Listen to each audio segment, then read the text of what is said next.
J'ai voulu vraiment créer un cours un peu unique en francophonie parce que j'ai l'impression qu'il y a beaucoup de formations en autonomie pour apprendre les bases de l'espagnol pour voyager.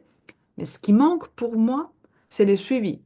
Et j'ai dit ça tout en sachant que les personnes qui ont déjà suivi la formation m'ont écrit pour me dire que même si c'était fait de façon autonome, elles ont obtenu des bons résultats. Ça les a mis en confiance pour pouvoir partir et mieux comprendre et mieux s'exprimer. Mais là, je voulais vraiment faire quelque chose d'unique. Et c'est ça que je vais vous présenter aujourd'hui. Pour commencer, je voulais vous parler de la personne qui est notre personnage protagoniste de l'histoire. Parce qu'il faut savoir que ces cours est assez unique aussi parce qu'on travaille à partir d'une histoire. Vous savez que j'aime beaucoup cette approche de l'input compréhensible qui nous invite à apprendre grâce au pouvoir des histoires. En quoi c'est bénéfique? C'est bénéfique parce qu'on ne se rend pas compte qu'on est en train d'étudier une langue. On est en train de suivre une histoire. Et on a envie de savoir ce qui se passe. Et ce sont des histoires compréhensibles, pas des histoires pour enfants auxquelles on n'accroche absolument pas. C'est une histoire faite par une adulte pour des adultes qui veulent vraiment acquérir une langue et pas seulement l'apprendre comme un linguiste. Et vous allez voir avec l'activité qu'on va faire maintenant, quelle est la différence entre apprendre et acquérir. Je vais vous présenter les personnages principaux de cette histoire. Je vais parler en espagnol doucement et votre mission, ça va être uniquement de essayer de comprendre, vraiment vous concentrer pour comprendre avec la confiance que vous êtes capable de comprendre. Peut-être pas mot par mot, mais au moins l'idée générale, parce que je vais parler vraiment doucement. Et si jamais vous ne comprenez pas, ce sera toujours ma responsabilité.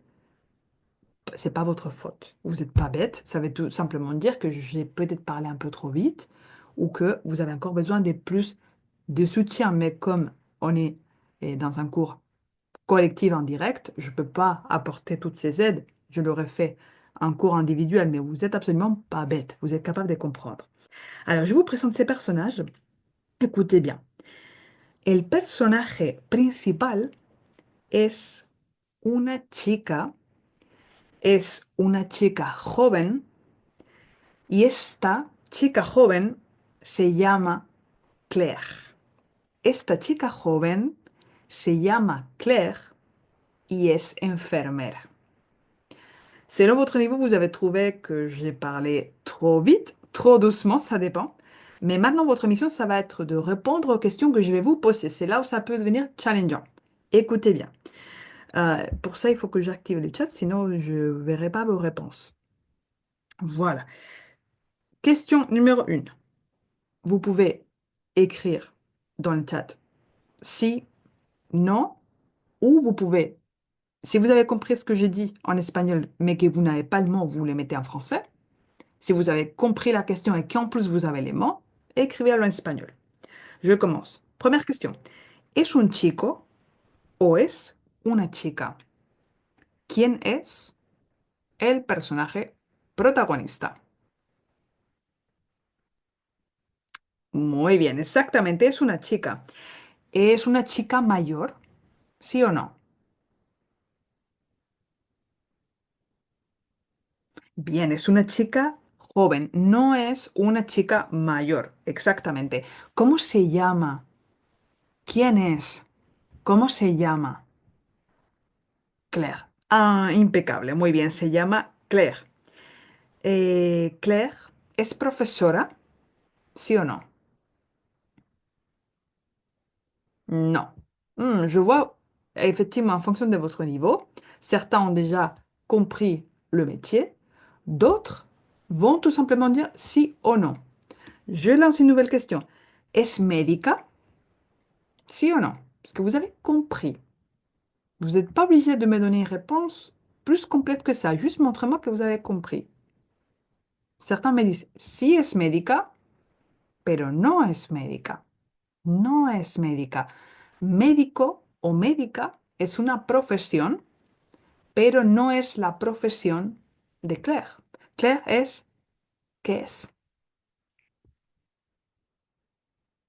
No es profesora, no es médica, es enfermera. Exactamente, vous avez Même écrit les mots juste avec, voilà, comme il faut l'écrire. C'est très, très bien.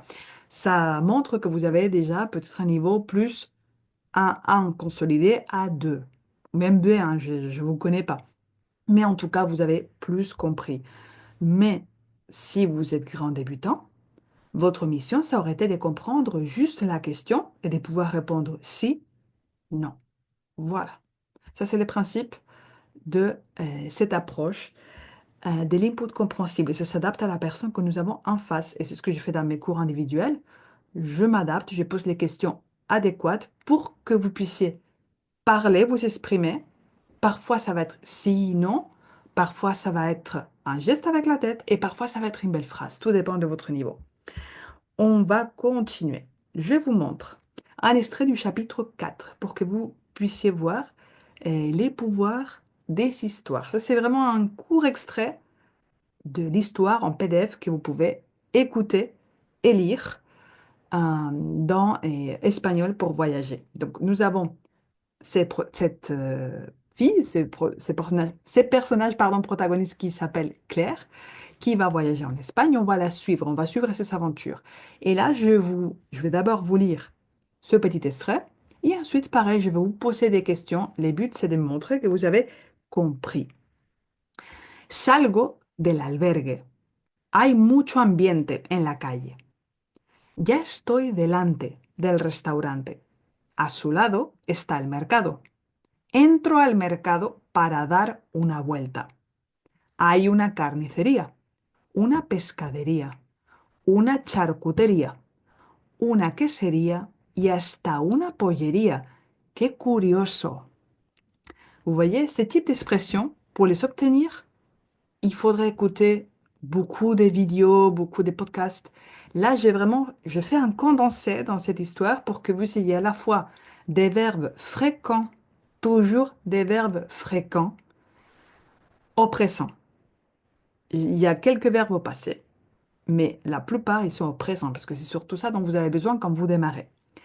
Et ce sont des verbes, j'insiste, fréquents. Et en plus, vous avez les expressions type dar una vuelta, que vous connaissez certainement pas si vous êtes débutant, elles sont traduites. Tous les PDF incluent un carré avec les vocabulaires traduits. Alors, pour offrir des répétitions, ça c'est aussi important quand on travaille avec l'approche de l'input compréhensible. Une façon d'offrir beaucoup de répétitions, ce sont les questions.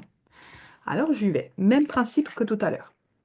Claire está en un hotel de 5 estrellas. Je répète. Claire está en un hotel de 5 estrellas. ¿Sí o no?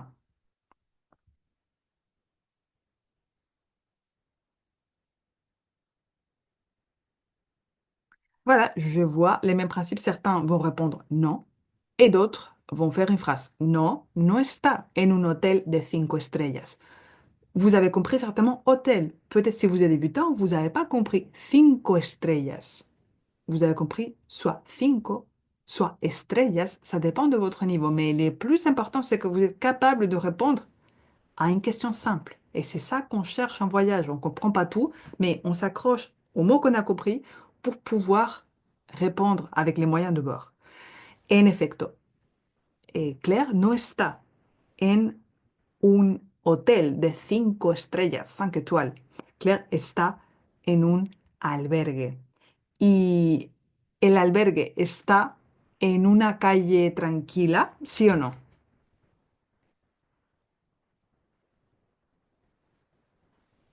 Là, c'est une question un peu plus dure, parce qu'il faut déduire ce que j'ai mis. Bruno, il est allé même plus loin que ce qui est dit dans le texte. Dans le texte, il a dit Hay mucho ambiente en la calle. Ambiente, vous avez compris, c'est l'ambiance. La calle, grâce aux images, vous avez compris, c'est la rue. Et effectivamente, hay mucho ambiente. On est en Espagne, mine de rien. Il y a une belle ambiance dans la rue. Y hay ruido, il y a du bruit, on peut imaginer. Donc vous voyez déjà, avec une phrase, on a pris des mots qui sont pas dans le texte, des mots en plus. Hotel 5 estrellas, ruido, par exemple, juste dans une phrase. Ça, c'est le pouvoir des histoires. On peut aller au-delà de ce qui est écrit. Je continue. Ya estoy delante del restaurante. A su lado está el mercado. Et question pour vous. ¿El mercado está delante del restaurante, sí o no? Et là, je pense que vous pouvez déjà aller un peu plus loin, essayer de mettre si, non et la réponse. ¿Dónde está el mercado?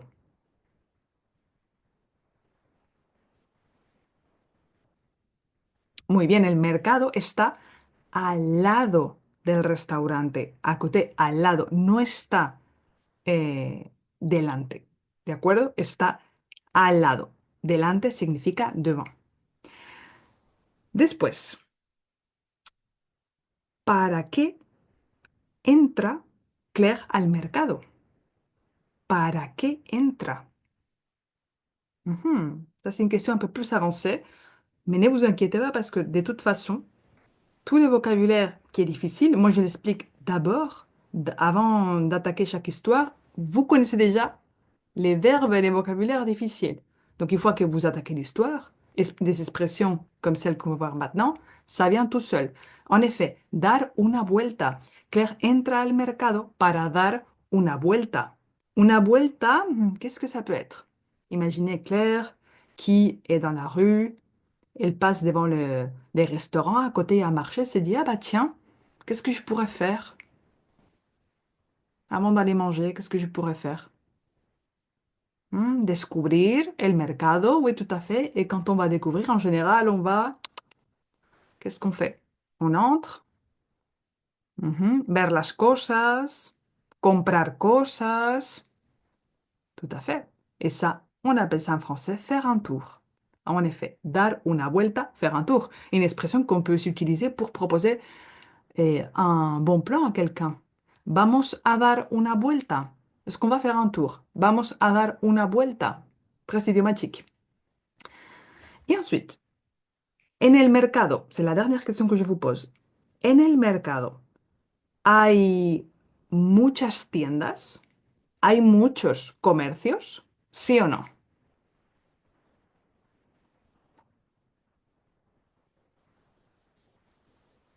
Sí, efectivamente. En el mercado, compras, compras. J'espère que vous me voyez, je fais un symbole, un geste avec mes mains. En el mercado, compras pescado? ¿Sí o no? Tout à fait. Pescado, poisson. Pescadería, c'est la poissonnerie quand on va chez les poissonniers. Muy bien. ¿En el mercado compras carne? ¿Sí o no? Sí, efectivamente. En la carnicería compras carne. ¿De acuerdo? Donc voilà, vous voyez à partir de cette histoire comment on peut travailler même si on est grand débutant. Et si on est déjà à deux ou même intermédiaire, il y a certainement deux mots qu'on ne connaît pas qui sont liés au monde du voyage. Là, on a parlé un peu de commerce. Je suis sûre que vous avez appris au moins une expression type dar una vuelta.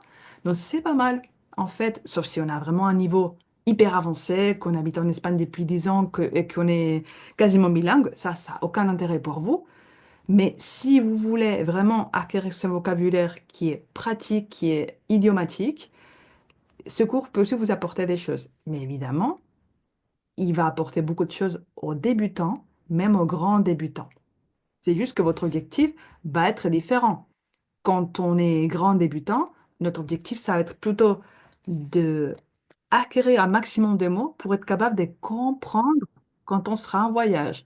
Quand on a un niveau un peu plus avancé, toujours étant débutant, on va essayer déjà de répondre avec si, non et les petits mots.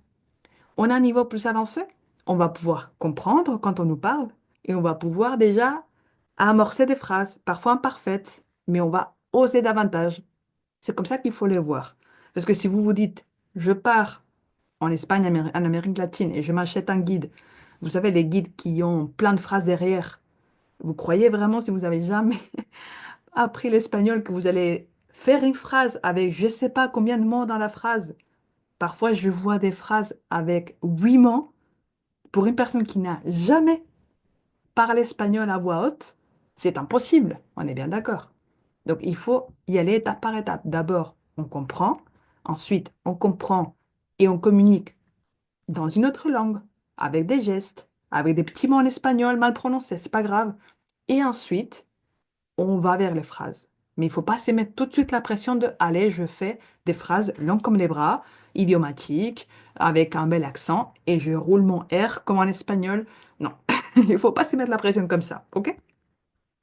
Bien, donc là, je vous ai montré un petit peu les types de méthodologies que j'utilise.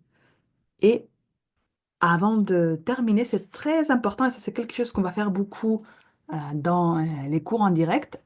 Et à la fin de notre séance, c'est très important d'activer la mémoire, de dire au cerveau, alors qu'est-ce qu'il faut que je retienne? Et votre mission, ça va être de compléter la syllabe manquante. Est-ce que vous avez à me dire ce qui manque au premier mot? Je vous les prononce pas, à vous de me dire. Alors, le premier mot, c'est quoi? Très bien, il manquait ber, albergue, impeccable. Deuxième, c'est celui-ci, la calle. Très bien. Lui, c'est quoi? El mercado. Muy bien. Et le dernier, c'est, il manque deux syllabes. Ah, carnicería, j'adore. Mais c'est pas exactement ça. C'est pas carnicería, c'est très bien. Carnicería, la carnicería. Très, très bien. Sachez que c'est aussi les mêmes mots pour parler de carnage. Mais c'est pas la même chose. C'est plus sympa la carnicería. On peut acheter du bon jambon espagnol. Voilà. Carniz. Impeccable. Muy bien. Très important toujours de retenir ce qu'on a fait après une lecture. Et pour ça, les histoires aussi nous aident beaucoup. Et surtout pour en direct, parce que quand vous achetez uniquement les cours en autonomie, ça, vous l'aurez pas. Ce sont des activités que je vais faire en plus pour vous aider à mémoriser le vocabulaire, à le mettre en pratique. Il y a des exercices dans les cours en autonomie qui nous permettent de mettre en pratique, mais ce que je veux faire, c'est vraiment un gros bonus, un gros complément qui vous aide vraiment à passer à l'action et surtout à finir les cours. C'est un cours espagnol portugais qui est très structuré. Ici, je vous montre toutes les leçons. En tout, vous avez un module des bienvenus et ensuite, vous avez un, 2, 3, 4, 5, 6, 7 leçons, c'est 7 chapitres de l'histoire de Claire, plus des bonus. Ici, vous voyez des directs aussi, mais c'est l'ancienne édition que j'avais faite en direct. Je fais une capture d'écran. Pour cette édition, il n'y aura pas 3 directs. Il y en aura 5. Beaucoup plus. Et c'est pas la seule chose. Et je vous en parle après. Qu'est-ce qu'on va faire aussi dans chaque leçon? Donc, une fois que vous cliquez sur, admettons, capítulo 1, chapitre 1, ça suit toujours la même structure. Comme ça, vous savez que vous allez toujours faire les mêmes activités dans les mêmes ordres. Et ça aide notre cerveau à se sentir en confiance. D'abord, j'introduis les vocabulaires avec une vidéo. Donc des expressions, comme je vous ai dit, dar una vuelta, les verbes à la première personne. Et comme ça, quand vous attaquez l'histoire, là, vous avez les PDF avec le premier chapitre. Vous avez les PDF et l'audio. Quand vous attaquez cette histoire, vous n'êtes plus en face d'un document inconnu et inaccessible. Vous avez vraiment un texte que vous comprenez super facilement. Surtout que bah, déjà, pour commencer, ça fait une page. C'est pas énorme. Et puis, c'est progressif et c'est spirale. Les vocabulaires que vous allez voir au début, certains mots, vous allez les retrouver, surtout les verbes. Vous allez les retrouver régulièrement. Une fois que vous avez lu votre histoire, on passe à l'exercice pratique de questions-réponses. Même principe que je viens de vous montrer. Ça permet d'offrir des répétitions. Et puis, vous avez la carte mentale à télécharger avec beaucoup plus de vocabulaire que vous pouvez utiliser pour élargir. Et ces vocabulaires, vous pouvez l'avoir sur vous, vous pouvez l'imprimer et l'avoir sur vous en voyage pour réviser, je ne sais pas, si vous êtes dans un transport, et ben vous commencez à relire les vocabulaires des aliments, par exemple, ça peut être pratique. Et c'est pas la fin du cours parce qu'après, vous avez un défi où je vous donne des petites phrases en espagnol et vous avez la version en français, ensuite quelques secondes, et il faut traduire très rapidement possible, les plus rapidement possible. Et ça paraît, ça facilite la mémorisation. Toujours sur les mêmes mots, et vous avez la carte mentale qui vient appuyer les derniers exercices pour et amplifier ce vocabulaire parce que sinon, on reste toujours dans les mêmes mots. Je vous invite à utiliser aussi d'autres mots, mais toujours avec la même structure. Les mêmes petites phrases avec des mots de vocabulaire qui changent pour varier et élargir le vocabulaire. Et à la fin, je vous mets souvent, dans chaque chapitre, je vous mets un petit bonus. En l'occurrence, je vous ai mis un podcast qui est lié à la thématique que vous avez étudiée dans ces chapitres. Et comme ça, vous pouvez aller un peu plus loin si vous le souhaitez. Voilà, ça c'est les structures de chaque chapitre. Ici, vous pouvez voir en quoi c'est un cours vraiment léger. Je vous ai mis des captures d'écran, vous voyez la durée. La vidéo, c'est 10 minutes, même pas. Et ensuite, l'histoire, ça fait 1 minute 9. Ça, c'est l'audio de l'histoire. Je vous ai dit, c'est une page. Ça s'est fait très rapidement.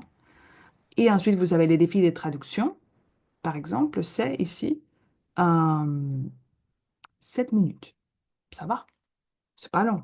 C'est pas des leçons d'une heure, de 30 minutes. C'est vraiment des petites leçons. Et je vais pas préciser, pardon, vous pouvez les télécharger, vous pouvez les écouter avec l'application, vous pouvez les faire dans les transports, dans la voiture, pendant vos balades. Vraiment, ça vous suit partout. C'est aussi un cours où j'ai combiné les deux méthodes qui, à mon avis, donnent les meilleurs résultats, c'est-à-dire l'approche de l'input compréhensible. On travaille avec des histoires. D'abord, on présente les vocabulaires. Il y a une histoire compréhensible. On travaille avec des questions compréhensibles, toujours de façon spirale. Et puis, aussi la méthode audio-orale, on appelle ça, que j'aime beaucoup pour tout ce qui est automatisation. C'est pas une méthode magique, mais combinée à d'autres méthodes, pour moi, c'est assez efficace puisque ça permet automatiser des phrases et des structures fréquentes. OK? Ici, vous avez du coup des captures d'écran à la fois de la vidéo, la petite histoire avec les vocabulaires expliqués, comme je vous ai montré. Ici, c'est l'exercice des questions-réponses. Ça, vous allez les retrouver à chaque occasion avec une carte de vocabulaire pour aller plus loin et les petites phrases à traduire. Ça, c'est les chapitres 1. Des phrases type salut, bonjour, ça va. Voilà, au début, c'est très facile et puis à petit, ça se complique un peu. D'accord? Et qu'est-ce que je vais inclure pour la nouvelle édition? Je vais, pour chaque chapitre, inclure un Quizlet avec des flashcards pour que vous puissiez réviser les vocabulaires. Et on va utiliser aussi cette application pour nous challenger en direct, pour faire une petite compétition à chaque fois, avec des récompenses pour les gagnants. Et pas seulement parce que je vais vous suivre aussi sur Telegram, on va créer un groupe. C'est pas obligatoire d'y participer, mais je vous invite vraiment à les faire parce que ça va être très sympa. Il y aura des petites missions à relever chaque semaine pour pratiquer.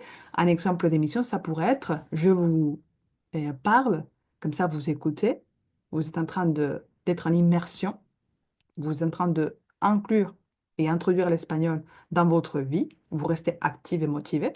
Et je vous parle, par exemple, je vous donne 3 mots.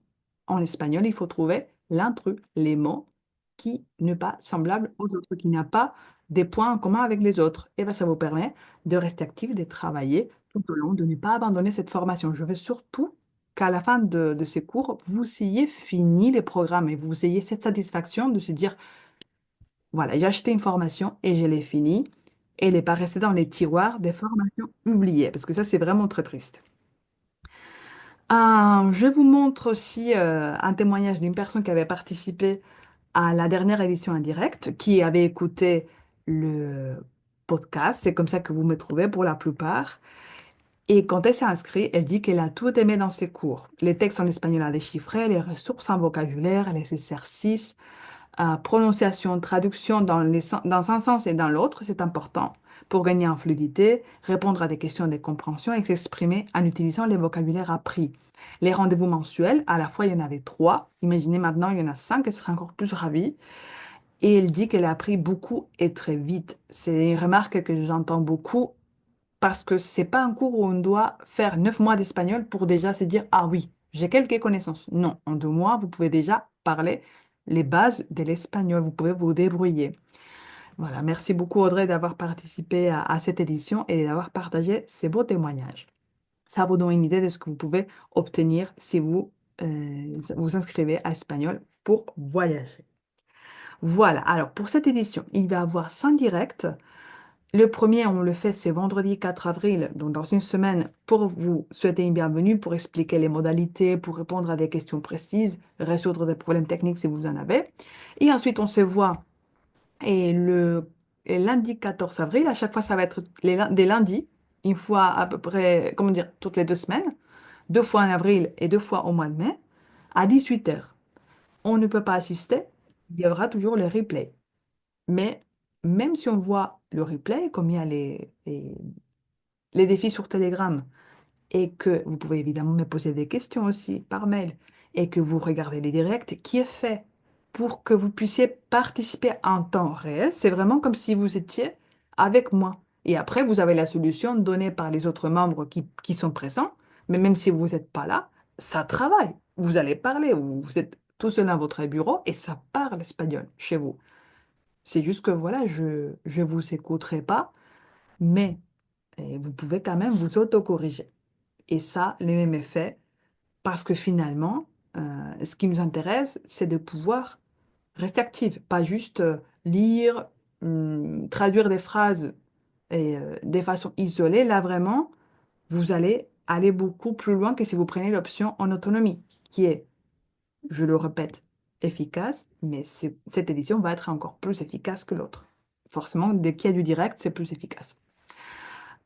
Et puis, il y a les groupes d'aventuriers sur Telegram, comme je l'appelais, avec les défis dont je vous ai parlé. Ça, c'est vraiment les deux façons de rester actif avec ce cours. Pour les prix, les inscriptions flash auront lieu avant les 2 avril parce que les 3, on démarre, qu'il n'y a pas du temps à perdre. Et si vous payez en une seule fois, vous avez une petite économie de 30 euros.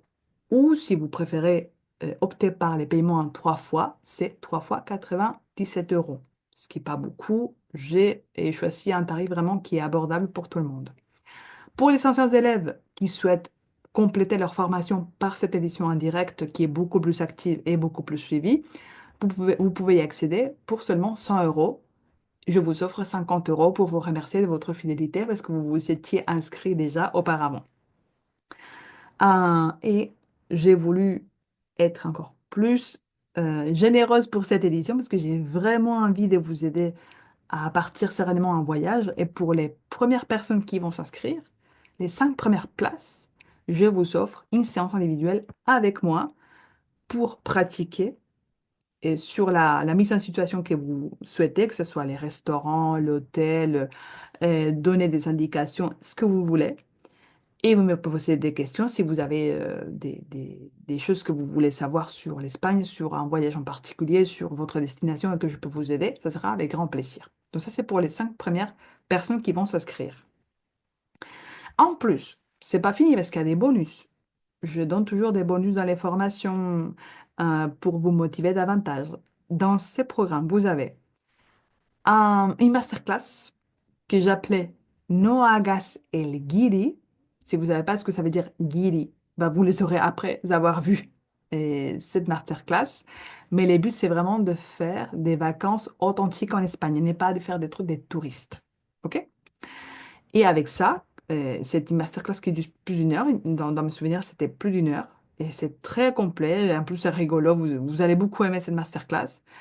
Vous avez 4 documents à télécharger, à savoir une infographie avec 9 verbes fréquents conjugués au présent, au passé et au futur en espagnol. Ça, c'est comme une anti-sèche que vous pouvez imprimer et avoir toujours sur vous. Même chose pour les mots pour poser des questions.